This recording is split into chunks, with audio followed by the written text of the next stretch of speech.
Hello everyone, welcome on master class. आज हम लोग हिंदी पेडागोजी का डिस्कशन करेंगे और उसके पीछे का क्या कॉन्सेप्ट है और कैसे ऑप्शन को एलिमिनेट करेंगे वो भी हम लोग सीखेंगे। चलिए क्वेश्चन देखते हैं। तो क्वेश्चन आईडी 136 है। निम्नलिखित में से किस भाषा को अध्यापक की मदद से औपचारिक स्थितियों में सीखा जाता है? ऑप्शन 1 प्रथम भाषा, ऑप्शन 2 द्वितीय भाषा, ऑप्शन 3 गृह भाषा, ऑप्शन 4 मातृभाषा। तो देखिए, जो भाषा हम लोग क्लास में सीखते हैं औपचारिक स्थितियों मतलब फॉर्मल कंडीशन में, यानी जो भाषा हम लोग क्लास में, स्कूल में, कॉलेज में जहाँ भी हम लोग सीखते हैं उसे हम लोग फॉर्मल कंडीशन कहते हैं। तो ये जो लैंग्वेज होता है वो हम लोग पढ़ने लिखने के लिए, ऑफिशियल काम के लिए करते हैं। बाकी जो हमारा प्रथम भाषा होता है वो हम लोग अपने घरों में सीखते हैं, अपनी सोसाइटी में सीखते हैं, जिस भी सोसाइटी में हम लोग रहते हैं, जिस भी इन्वायरमेंट में रहते हैं। जैसे हर स्टेट का अपना रीजनल लैंग्वेज अलग है, तो हमारा प्रथम भाषा मतलब होता है कि जो लैंग्वेज हमारे स्टेट में बहुत ज़्यादा फेमस होता है, जैसे कि बिहार और यूपी में भोजपुरी होता है, वो हमारा प्रथम भाषा है। लेकिन जो हम लोग हिंदी यूज करते हैं वो हमारी राजभाषा है और वो ऑफिशियली हम लोग यूज करते हैं और वो हम लोग क्लास में भी सीखते हैं। लेकिन हिंदी ऐसा है कि बिहार और यूपी में ये प्रथम भाषा हमारा हिंदी ही है और भोजपुरी भी बोला जाता है, लेकिन प्रथम भाषा के रूप में बिहार और यूपी वालों के लिए हिंदी है। लेकिन अगर तमिलनाडु या और जगह चला जाए हम लोग, तो तमिलनाडु में तमिल होता है प्रथम भाषा, केरला में कन्नड़ वगैरह होता है, तो उन लोगों का प्रथम भाषा वो है। लेकिन औपचारिक स्थिति में कुछ लोग इंग्लिश सीखते हैं, कुछ लोग हिंदी सीखते हैं, इंग्लिश मीडियम वाले इंग्लिश बोलते हैं और क्लास में सीखते हैं। और जैसे जो लोग हिंदी मीडियम से हैं, यूपी बोर्ड से है, वो लोग हिंदी लैंग्वेज सीखते हैं। और प्राइमरी क्लास में हम लोगों को जो सिखाया जाता है, जो भी लैंग्वेज फॉर्मल कंडीशन में वही हो, तो उसे हम लोग द्वितीय लैंग्वेज कहते हैं। तो इसका आंसर हो जाएगा ऑप्शन नंबर सेकेंड। जो फॉर्मल कंडीशन में सिखाया जाता है स्कूल में, कॉलेज में, यूनिवर्सिटी में, तो वो सेकेंड लैंग्वेज होता है, प्रथम नहीं। प्रथम वो जो हम लोग शुरू से अपने घरों में सीखते हैं वो प्रथम भाषा होता है। तो इसका ऑप्शन नंबर 2 सही हो जाएगा। अगला क्वेश्चन है, रचनावादी उपागम संप्रेषणात्मक उपागम से इस मायने में भिन्न है कि यह मुख्यतः रचनावादी उपागम किस पर बल देता है, हम लोगों को वो देखना है कि क्या क्या इसका मतलब है। पहला है अर्थ पर बल देता है और अपेक्षा करता है कि नियम प्रक्रिया के दौरान सीखे जाएं। ऑप्शन दूसरा है नियमों पर बल देता है और अपेक्षा करता है कि अर्थ प्रक्रिया के दौरान समझे जाएं।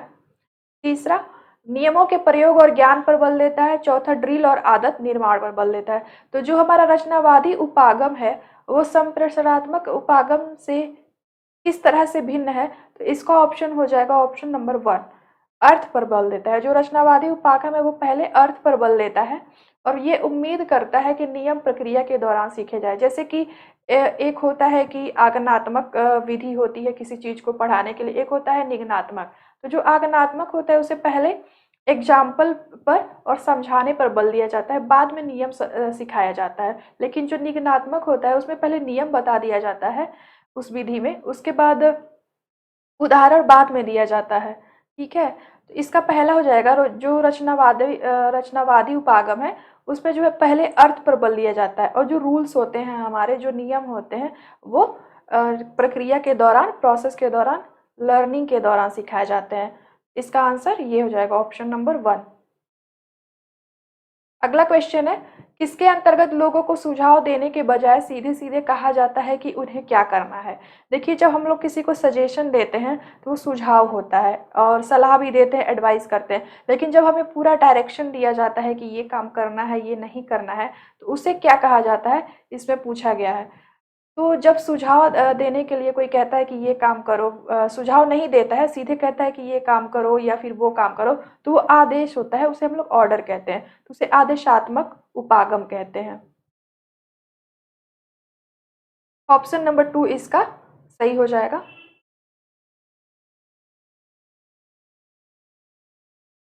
अगला क्वेश्चन देख लेते हैं। जब आप किसी अभ्यास में या सामग्री में शिक्षार्थियों की आवश्यकता अनुसार आवश्यक परिवर्तन करते हैं तो इसे क्या कहा जाता है। इसमें ये कहा गया है कि जब हम लोग कोई प्रैक्टिस करते हैं तो विद्यार्थी के अनुसार जो भी हम लोग परिवर्तन करते हैं उसे क्या कहा जाता है? तो इसको हम लोग कहते हैं अनुकूलन, यानी एडजस्टमेंट कहा जाता है। जब हम लोग कोई परिवर्तन करना होता है, कोई कार्य दिया गया रहता है बच्चों को, लेकिन बच्चों को अगर समझ में नहीं आता है या कोई प्रॉब्लम होती है, तो टीचर कुछ ना कुछ परिवर्तन करते हैं जिससे ईज़िली उन्हें समझ में आ जाए।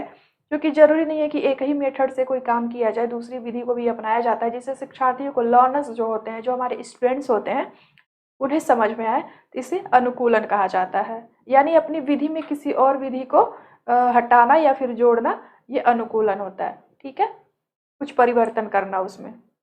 ऑप्शन नंबर 2 इसका सही हो जाएगा। अगला क्वेश्चन है योगात्मक आकलन। तो ये क्या है योगात्मक आकलन? पहला है निदानात्मक और उपचारात्मक है। दूसरा है विद्यार्थियों को प्रभावशाली प्रतिपुष्टि देता है। तीसरा शिक्षार्थियों की सक्रिय सहभागिता को स्वीकारता है। चौथा शिक्षार्थियों के अधिगम एवं निष्पादन के बारे में निर्णय लेने के लिए प्रयुक्त किया जाता है। तो जो ये योगात्मक आकलन है, इसे हम लोग बोलते हैं समेटिव असेसमेंट। ये जो होता है, एक होता है फॉर्मेटिव असेसमेंट, एक होता है समेटिव असेसमेंट। तो जो फॉर्मेटिव असेसमेंट होता है वो हमारे पूरे साल चलता रहता है। वो किसी एक दिन एग्जाम लेकर के साल के अंत में नहीं लिया जाता है, बल्कि वो पूरे साल ये असेसमेंट चलता रहता है। हमारी एक्टिविटी, हमारा इंटरेस्ट जो भी होता है, हम कितना अपने क्लास में एक्टिव रहते हैं, उस हिसाब से क्या क्या काम करते हैं, उस हिसाब से ये आकलन पूरे साल चलता रहता है। फॉर्मेटिव असेसमेंट का वो था। लेकिन जो योगात्मक आकलन होता है, समेटिव असेसमेंट, वो क्या होता है कि जब एग्जाम हमारा होता है सेमेस्टर के लास्ट में या साल के लास्ट में, वो योगात्मक आकलन होता है कि जब हमारा एग्जाम हो जाता है उसके बाद ये लिया जाता है। तो इसका जो 140 का ये नहीं होगा, निदानात्मक उपचारात्मक नहीं होगा, क्योंकि ये रचनात्मक आकलन का ये विशेषता है, तो पहला नहीं होगा। दूसरा विद्यार्थियों को प्रभावशाली प्रतिपुष्टि देता है, ये भी रचनात्मक आकलन का ये कैरेक्टरिस्टिक है, विशेषता है, इसका नहीं है। शिक्षार्थियों की सक्रिय सहभागिता को स्वीकारता है, ये भी नहीं होगा इसका। ये सारे जो है रचनात्मक आकलन के हैं। जो चौथा है शिक्षार्थियों के अधिगम और निष्पादन के बारे में निर्णय लेने के लिए प्रयुक्त किया जाता है। तो ये हो जाएगा कि जैसे जब हम लोग एग्जाम देते हैं तो कोई फेल होता है, कोई पास होता है, कोई फर्स्ट डिवीजन, कोई सेकंड डिवीजन, कोई थर्ड डिवीजन आता है। तो जो हमारा योगात्मक आकलन है वो निर्णय लेने के लिए ही होता है कि हमने कितना सीखा है, इसलिए प्रयुक्त किया जाता है कि हम अगले क्लास में जाएंगे या नहीं जाएंगे। तो वो हमारा योगात्मक आकलन है जो साल के अंत में होता है, और इससे डिसाइड किया जाता है कि बच्चा मतलब अगले क्लास में जाएगा या नहीं जाएगा, कितना नंबर है और क्या क्या डिवीजन है। हो गया, ऑप्शन नंबर 4 इसका सही हो जाएगा। अगला क्वेश्चन है इस उपागम के अंतर्गत किसी बच्चे को कई शब्दों की वर्तनी गलत लिखने के बावजूद भी उसके समग्र भाषा प्रयोग के लिए अच्छे अंक दिए जाते हैं। तो देखिए, जब बच्चे शुरुआती के दौर में बच्चे बहुत गलत गलत वर्तनी लिखते हैं, हिंदी लिखते हैं या इंग्लिश लिखते हैं, जो भी लिखते हैं तो गलत लिखते हैं। कभी अपने घर के लैंग्वेज में लिखेंगे, कभी अपने स्कूल के लैंग्वेज में लिखेंगे। बच्चों का विकास अभी बहुत जल्द इतना हुआ नहीं रहता है, तो वो कई सारी लैंग्वेज का यूज करते हैं जो भी वो सुने होते हैं, फिर भी उन्हें नंबर दिया जाता है, गलत लिखे होते हैं फिर भी। तो ये इसलिए दिया जाता है क्योंकि बच्चा यूज कर रहा है अ वैरायटी ऑफ लैंग्वेज, कई तरह के लैंग्वेज को, तब भी इन्हें नंबर दिया जाता है क्योंकि वो समग्र भाषा का प्रयोग कर रहा है, यानी सभी भाषाओं को वो प्रयोग कर रहा है जितना वो जानता है। तो देखिए, प्रयोग करना, यूज करना किसी, वो बहुत अच्छी बात है, जो है हमारे कॉग्निटिव डेवलपमेंट का विकास करती है। डेवलपमेंट होता है हमारा, जो भी हम जानते हैं उसका यूज करते हैं, तो वो इसी वजह से उन्हें नंबर दे दिया जाता है क्योंकि वो अपने भावना को एक्सप्रेस करने के लिए किसी ना किसी वर्ड का यूज तो कर रहे हैं, लिख तो रहे हैं। ये हो जाएगा, इसका पहला ऑप्शन सही हो जाएगा 141 का। अगला क्वेश्चन देख लेते हैं 142। जब हम किसी विशिष्ट सूचना को जानने के लिए कोई पाठ्य सामग्री पढ़ते हैं तो यह किस प्रकार का पठन कहलाता है? तो देखिए, रीडिंग कई प्रकार का होता है। एक रीडिंग होता है कि मतलब हम लोग ऐसे ही पढ़ रहे हैं, बस पढ़ रहे हैं, उसका क्या मतलब है समझ नहीं रहे हैं, उससे कोई मतलब नहीं है। एक होता है कि किसी इंफॉर्मेशन को, किसी सूचना को निकालने के लिए जब हम लोग कोई क्वेश्चन आंसर करते हैं अपने बुक में, तो क्वेश्चन देख के फिर उसका आंसर कहाँ है उसको ढूंढने के लिए हम लोग किताब पढ़ते हैं। तो वो हम लोग बहुत बारीकी से पढ़ते हैं कि जो क्वेश्चन है उसका आंसर हमें मिल जाए, जो इन्फॉर्मेशन हमें चाहिए वो मिल जाए, तो वो उसे कहते हैं बारीकी से पठन। और एक होता है कि मतलब कुछ भी हम लोग पढ़ते हैं, पाठ के इधर पाठ के उधर, और एक होता है कि एनालाइज करने के लिए पढ़ते हैं, विश्लेषण करने के लिए पढ़ते हैं। तो इस तरह से रीडिंग हमारी कई प्रकार की होती है। लेकिन अगर किसी इंफॉर्मेशन को, किसी स्पेसिफिक इंफॉर्मेशन को जानना है, उसलिए हम लोग पढ़ाई कर रहे हैं, किसी किताब को, किसी चैप्टर को पढ़ रहे हैं, तो उसे कहा जाता है बारीकी तौर पर पठन या फिर बारीकी से पठन। यानी हमें जब इंफॉर्मेशन निकालना होता है, ये जो जितने भी क्वेश्चन हिंदी पेडागोजी में है, वे सारे क्वेश्चन इंग्लिश पेडागोजी में है, में भी है।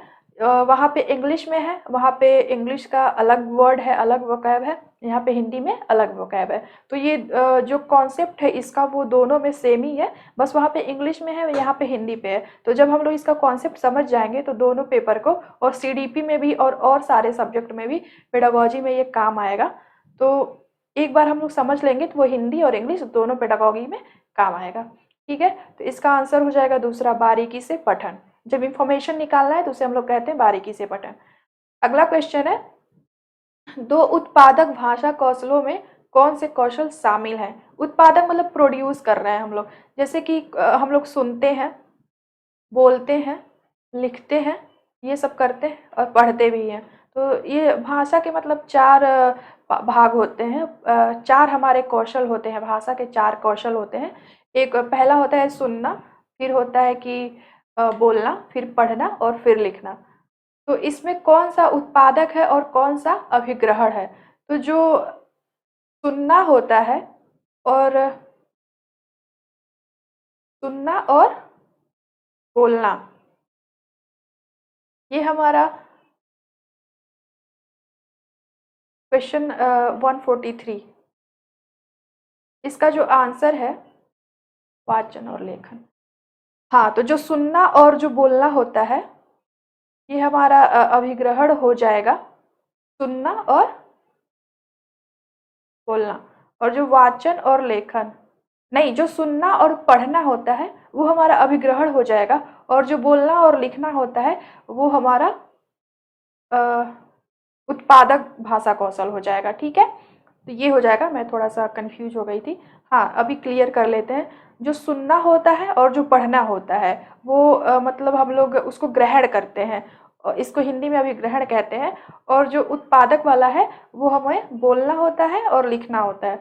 तो इसका जो आंसर हो जाएगा, दो उत्पादक भाषा कौशलों में कौन से कौशल शामिल है, तो इसका हो जाएगा वाचन और लेखन। वाचन मतलब होता है कि बोलना, और लेखन मतलब लिखना, यानी कि जो भी कुछ हमने सीखा है उसका यूज करके हम बोल रहे हैं और लिख रहे हैं। हम लोग अपने मन से लिखते हैं ना, तो ये प्रोड्यूस करते हैं हम लोग, जो भी हम लोग पढ़े हैं और जो भी हम लोग सुने हैं उसका यूज करके हम लोग वाचन करते हैं और लेखन करते हैं। ये चौथा सही हो जाएगा।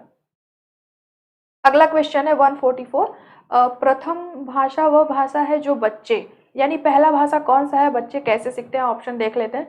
पहला, विशेष प्रयास करके अपने आसपास के परिवेश में अर्जित करते हैं। दूसरा, बिना विशेष प्रयास किए अपने आसपास के परिवेश में से अर्जित करते हैं। तीसरा, औपचारिक स्थितियों में सीखते हैं।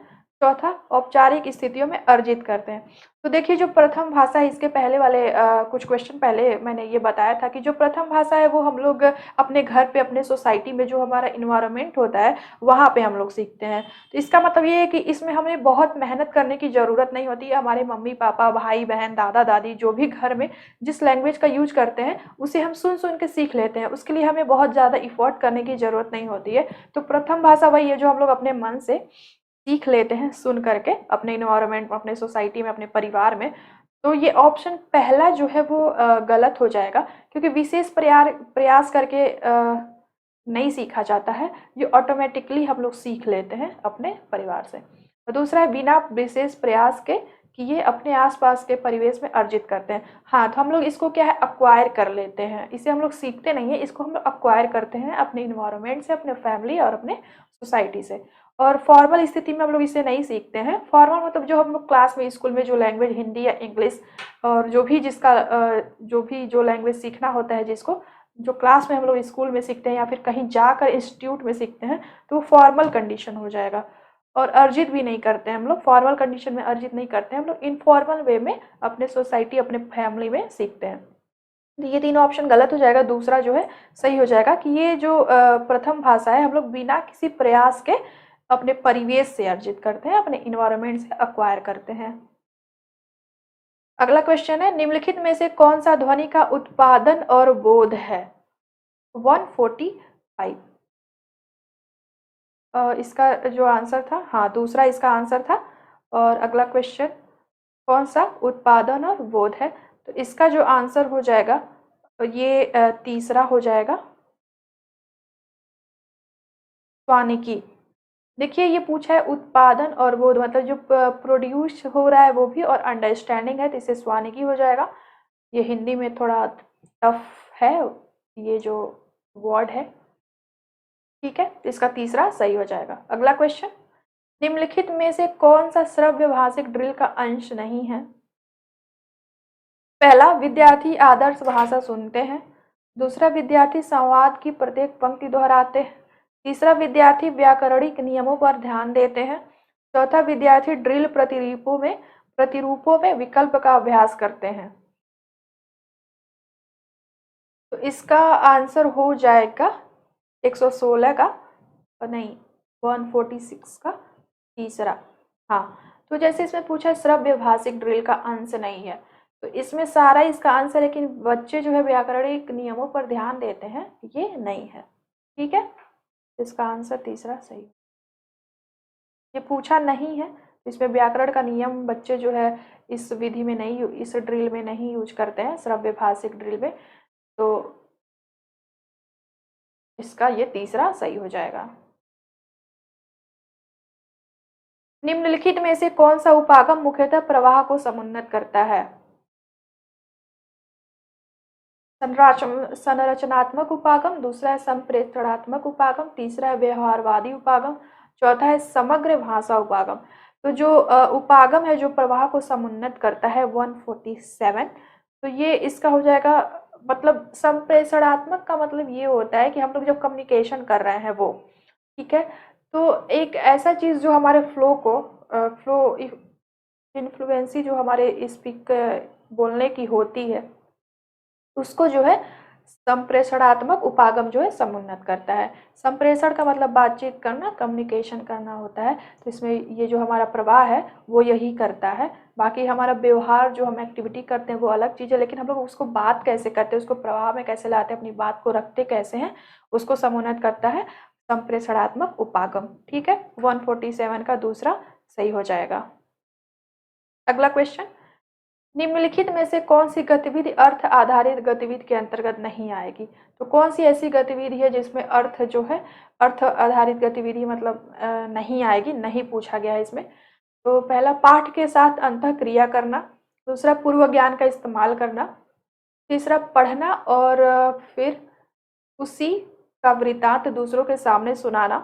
चौथा, प्रत्येक शब्द को पढ़ना। तो 148 का जो है चौथा हो जाएगा प्रत्येक शब्द को पढ़ना। इसमें जैसे देखिए, पाठ के साथ अगर हम लोग इंटरेक्शन कर रहे हैं यानी क्लास में, तो वो बच्चों को सीखने में मदद मिलेगा। जब भी हम लोग कोई लेसन चैप्टर पढ़ाते हैं तो बहुत अच्छे से उसको समझाते हैं, जीवन से जोड़ के उसको पढ़ाते हैं, जीवन के साथ संबंध स्थापित करते हैं। नई शिक्षा नीति में ये कहा भी गया है कि इसको एक्सप्लोर करना है, जीवन के साथ संबंध स्थापित करना है। और पूर्व ज्ञान, दूसरा ऑप्शन है पूर्व ज्ञान का इस्तेमाल करना। तो देखिए, जब हम लोग पूर्व ज्ञान का इस्तेमाल करते हैं बच्चों को पढ़ाने के लिए, तो बच्चों को क्या आ रहा है क्या नहीं आ रहा है उसको हम लोग समझ जाते हैं, उस हिसाब से हम लोग अपने ज्ञान को देते हैं क्लास में, अपने लेक्चर को या उस चैप्टर को पढ़ाते हैं। तो इसमें भी अर्थ जो है, अर्थ आधारित गतिविधि है, यानी अर्थ का निर्माण इसमें हो रहा है, पहले में भी और दूसरे ऑप्शन में भी। तीसरा है पढ़ना और फिर उसी का वृत्तांत दूसरों के सामने सुनाना। जब कोई पढ़ता है और फिर उसी का जो समरी जो है किसी के सामने सुनाता है, तो इसका भी अर्थ होता है, यानी बच्चों के अंदर कॉन्सेप्ट क्लियर होता है, समझने की क्षमता बढ़ती है। तो ये अर्थ आधारित गतिविधि है।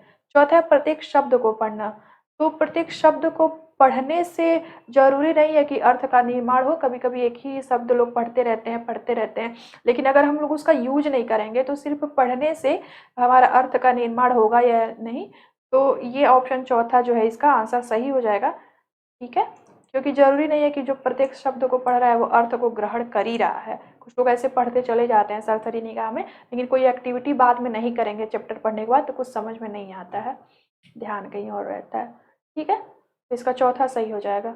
अगला क्वेश्चन, अधिगम योजना के बारे में क्या सही है? ठीक है, पहला ऑप्शन लचीलेपन का अभाव, दूसरा अध्यापक केंद्रित, तीसरा बाल केंद्रित, चौथा एक ही तरीके पर आधारित। अधिगम योजना यानी लर्निंग प्लान में कौन सा सही है? तो लचीलेपन का अगर अभाव है यानी लैक ऑफ फ्लेक्सिबिलिटी है तो अधिगम जो है प्रभावित होता है, बच्चे बहुत रिजिड करिकुलम या रिजिड डायरेक्शन को फॉलो नहीं करते हैं, तो बच्चे अपने आप में प्रेशराइज्ड महसूस करते हैं। तो अगर लैक ऑफ फ्लेक्सिबिलिटी रहेगा तो वो जो है अधिगम को प्रभावित करेगा, तो पहला नहीं होगा क्योंकि वो सही नहीं है। दूसरा है अध्यापक केंद्रित। तो अगर हर चीज़ टीचर सेंटर्ड है, अध्यापक केंद्रित है, तभी बच्चे बोर महसूस करेंगे और टीचर जो है अगर सही नहीं टीचर है तो वो बहुत रिजिड करिकुलम, रिजिड डायरेक्शन देगा बच्चों को सीखने के लिए। तो अध्यापक केंद्रित होगा तो उसमें ज़्यादा फायदा अध्यापक को होगा, बच्चों का उसमें ज़्यादा फायदा नहीं होगा। अध्यापक अपने हिसाब से पढ़ाएगा, मन करेगा अच्छे से पढ़ाएगा, मन करेगा नहीं पढ़ाएगा। तो अध्यापक केंद्रित नहीं होना चाहिए लर्निंग, ये बाल केंद्रित होना चाहिए यानी चाइल्ड सेंटर्ड, यानी चाइल्ड के अनुसार पढ़ाया जाना चाहिए कि उसका इंटरेस्ट क्या है, एबिलिटी क्या है, किस फील्ड में वो क्या करना चाहता है, उसके साइकोलॉजी को समझना चाहिए और उस हिसाब से पढ़ाना चाहिए जिससे कि लर्निंग जो है अच्छे से अच्छे लेवल तक हो पाए। तो इसका आंसर जो है बाल केंद्रित हो जाएगा। बाल केंद्रित होना चाहिए जो अधिगम प्लान है, यानी कोई भी योजना अगर हम लोग बना रहे हैं या लेसन प्लान बना रहे हैं लर्निंग के लिए तो वो चाइल्ड सेंटर्ड होना चाहिए, जिसमें बच्चों को आराम हो और वो अच्छे से सीख पाए, फ्लेक्सिबिलिटी भी हो, उसमें बहुत कठोरता बरतने की ज़रूरत नहीं है। ठीक है, तो ये जहाँ जहाँ भी बाल केंद्रित आता है जिस भी ऑप्शन में, चाहे वो किसी भी सब्जेक्ट में, सीडीपी में और किसी भी पेडागोजी वाले सब्जेक्ट में, किसी भी एग्जाम में, तो बाल केंद्रित पर ही हम लोग क्लिक करेंगे, चाइल्ड सेंटर्ड पर, ना कि टीचर सेंटर्ड पर। तो इसका तीसरा ऑप्शन सही हो जाएगा। अगला क्वेश्चन है 150।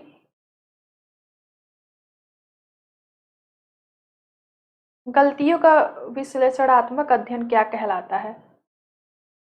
तो पहला ऑप्शन त्रुटि विश्लेषण, दूसरा है तुलनात्मक विश्लेषण, तीसरा है वाक्य विश्लेषण, चौथा है शब्द विश्लेषण। तो जो गलतियों का मतलब आप लोग समझ ही रहे हैं कि सबसे गलती का मतलब रॉन्ग, कुछ फॉल्ट हो गया है। इसका अध्ययन क्या कहलाता है? तो ऑप्शन पहला ही दिया हुआ है कि त्रुटि विश्लेषण। त्रुटि मतलब भी गलती ही होता है, कोई एरर होता है। तो इसका और दूसरा दिया है तुलनात्मक विश्लेषण, ये कंपैरिजन वाला हो गया। तो इसमें गलती नहीं रहती है, इसमें एक पक्ष का दूसरे पक्ष से क्या अंतर है और क्या क्या अलगाव है उसे देखा जाता है। इसमें गलती का कोई जिक्र नहीं होता है, बल्कि दो टॉपिक के बीच में क्या अंतर है और किसकी अलग अलग विशेषताएं हैं, तुलना की जाती है, दो चीज़ों के बीच में तुलना की जाती है, तो वो तुलनात्मक विश्लेषण है, कंपेरिजन एनालिसिस। तीसरा है वाक्य विश्लेषण। वाक्य विश्लेषण सेंटेंस एनालिसिस को वो अलग चीज़ है, इसमें त्रुटि नहीं होता है बल्कि वाक्य के बारे में जाना जाता है। शब्द विश्लेषण शब्द के बारे में जाना जाता है। तो गलती का मतलब सीधे सीधे एरर फॉल्ट से है, तो ये त्रुटि विश्लेषण, इसका ऑप्शन नंबर 1 सही हो जाएगा और बाकी सब गलत है। ठीक है, तो आज के लिए ये 15 क्वेश्चन हमारे हो गए हैं हिंदी पेडागॉगी के।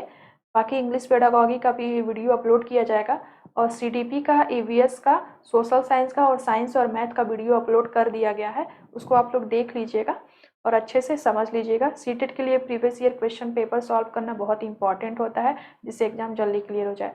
Thank you so much.